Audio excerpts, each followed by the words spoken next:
After the buzz of Malaga, Granada, Cordoba and Seville, it's nice to leave the cities and explore a little bit of the countryside. The Sierra de Aracena is in the northwestern corner of Andalucía, and it's one of the least explored parts of the region. Small whitewashed towns like Aracena nestled between mountains, forests and oak meadows known as the Hazes. This is where the black Iberian pigs are farmed, and these pigs produce one of the area's finest delicacies, jamón ibérico. Diego Chesterton works for Cinco Jotas, known throughout Spain as one of the best producers of this regional speciality. In the summer here, it gets very hot. Everything dries up, there's no grass. So the pigs that survived better were the pigs that had more ability of storing fat. So all pigs can store fat around the muscles, but Iberian pigs have evolved to do it on another two levels. One is in the cells, but on a third way is this sort of marbling effect that you get with Iberian pork, which is such an important thing for us because what they're storing is all of the healthy fats that they're getting from the acorns. So the acorns of these trees are high in oleic oil. So when the pig eats these acorns, it turns all of those oils into non-saturated fats. So they're healthy fats, they help control your cholesterol. The whole process from piglet to a ham coming out of the cellars at the end of the process is 5 years. So it's 2 years of rearing and breeding the pig, and then 3 years of curing. And are they always kept outside like this? Yeah, they spend about a month and a half at the beginning when they're piglets indoors with their mothers. They're sort of still suckling, and then they go into the dehesa. So they spend their whole life in the dehesa. They're normally slaughtered between 18 months and 24 months, so about 2 years. Now, I know they're acorn fed. Are there acorns on the ground all year round? No, well, acorns are a fruit, so they have a season, which is between October and March. So that season's called a montanera. There's a law in Spain which says, okay, if you want to sell your product as acorn fed, each pig, apart from having its, well, the law says 1 hectare, in cojotas we give them 2 hectares.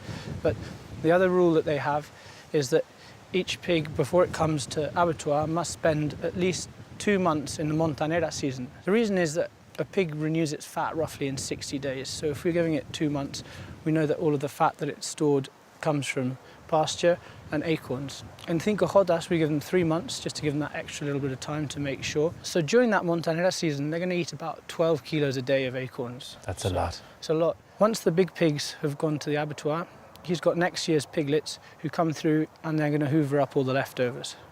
So essentially they're getting 2 montaneras, 2 acorn seasons. Even though they're in the dehesa all of their life, the crucial point for gaining weight is the last few months of its life. Is a particular variety of acorn or is there just one type that grows? So there's 2 trees. We have the encina tree, which is a home oak in English, or Quercus ilex in Latin. So the home oak produces a bigger acorn, slightly sweeter. And then we've got the other trees, which are cork oaks, or alcornoques. With the cork tree, you also get another crop, which is the cork. Every 9 years it grows back. That's really interesting and fascinating, Diego. Thank you. Not at all. Let's go to the factory and see a little bit of the production. It's great to see them outdoors, outside, and just very natural, isn't it? Well, it's great. I mean, they have a pretty happy life out there.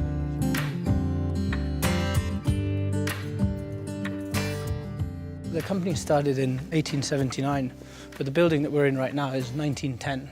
And this patio that we're in right now, it's actually the abattoir. So all of the slaughtering and the butchering was done out here. And then once they'd cut all the meats into the different areas, the hams would be sorted along the internal walls of the patio. You can see all of the hooks that they've got hanging up under there. So this is where they did the drying process.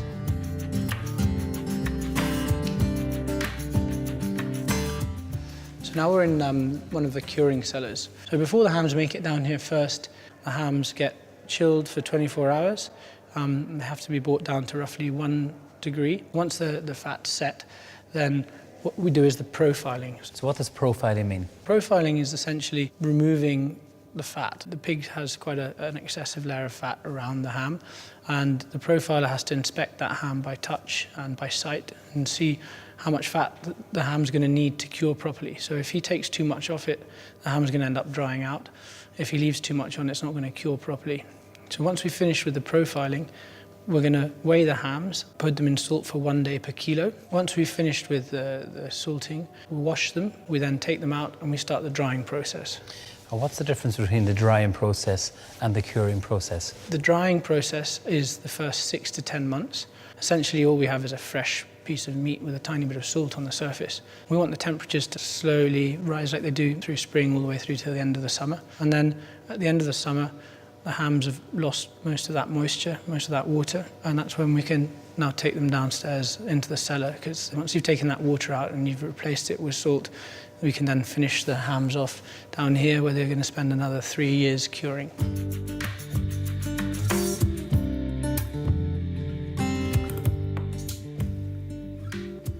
So the important thing when we're carving Iberian ham is we want nice, thin, almost translucent and bite-sized bits. I'll show you with a slice.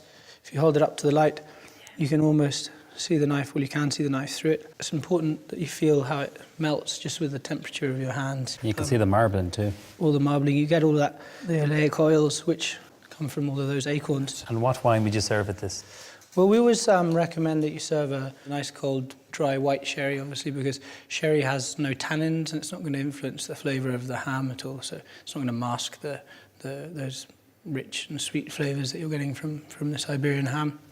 And is it true if you hold the plate up like that and it sticks, it's good ham? Absolutely. There's no glue here, isn't there? No glue, no, that's all of those healthy fats. Diego, thank you so much. It's been so much fun. I've learned so much. I just love this ingredient. It's been an absolute pleasure. It's been a very fun way to spend the day.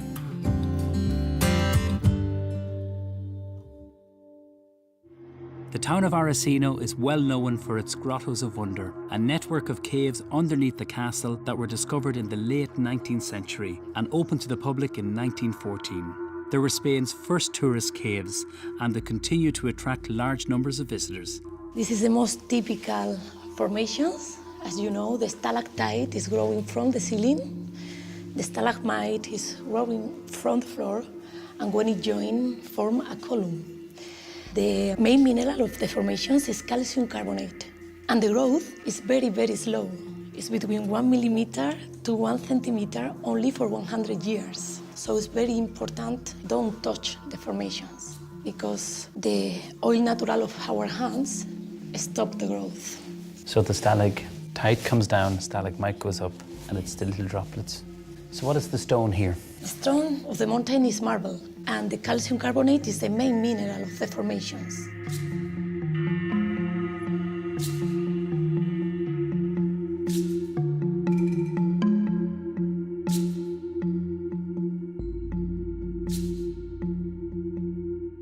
This is the Great Hall. We are in the deepest point too. There are 50 meters from the bottom of the lake until the ceiling.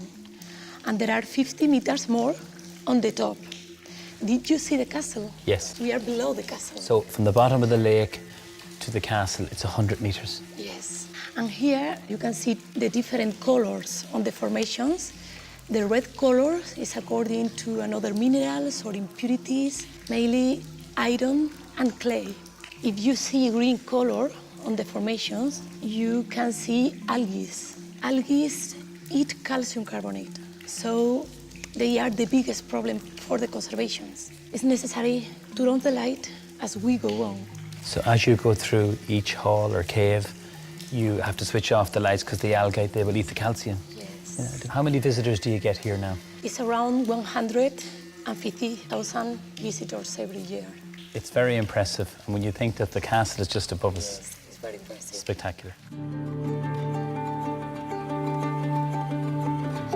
There's a great tradition of bacon and pastries all over Spain, and in Aracena, it's no different. There's a wonderful pastry shop called Rufino, and it's nearly 175 years old. One of their specialities here is called piñonates. This is it here. The process of making this is they make a dough, and they roll out the dough nice and thin. They get this utensil where they cut into long strips. It's like a utensil for making raviolis, and then it's deep fried in some really good hot oil, and they keep moving it so they do to get an even colour that it's cooked through. Then it's lifted out onto a tray and left to cool. And when it's cool, the baker will weigh it, bring it over to a big bowl where he dredges it with ground cinnamon. And after that, he makes a syrup using some honey, and he cooks it to like a syrup consistency, like a caramel. And then he pours this all over the long biscuits that are actually in the bowl with the cinnamon. And the technique that he does is very, very interesting. He uses a big round utensil and he breaks it up, but he doesn't want it too small. When he's done that, he pours it onto his big pastry table, flattens it, maybe 3 inches thick, thereabouts. When that's cold, he uses a big knife and he cuts it probably about 3 inches, again, thickness, into long strips and then into small little squares like we have here. And the texture is just beautiful. It's sweet, cinnamony, it's still crunchy, which is really important. It's like a cookie dough come shortbread, and it's really, really delicious. They really love their meringues here, and they do a soft meringue in the shape of a Toblerone. The baker drizzles a little bit of granulated sugar on top, and they love these hot irons, so they press it on top of the actual soft meringue. He brushes it then with egg wash, and then it goes into the oven, a good hot oven, for 10 minutes. When it comes out, he lets it sit for a minute, gets a small knife, and he dips it into a jug of hot water, and he cuts it about 2 inches thick. So it's like a triangle. It's actually very, very impressive. They make so many different cakes, and this one caught my eye. It looks very similar to an opera cake, but an opera cake has coffee and some chocolate ganache. How they make it is they get a big sheet of a basic vanilla sponge. They smear with a palette knife chocolate pastry cream. And it's hot, so immediately the sponge will soak that in. Then another layer of the lovely sponge, and then chocolate pastry cream. So you have 3 layers of sponge, 3 layers of chocolate. The cake is finished with a layer of chocolate ganache and chocolate curls. And if you have a sweet tooth, you'll be spoiled for choice in Spain.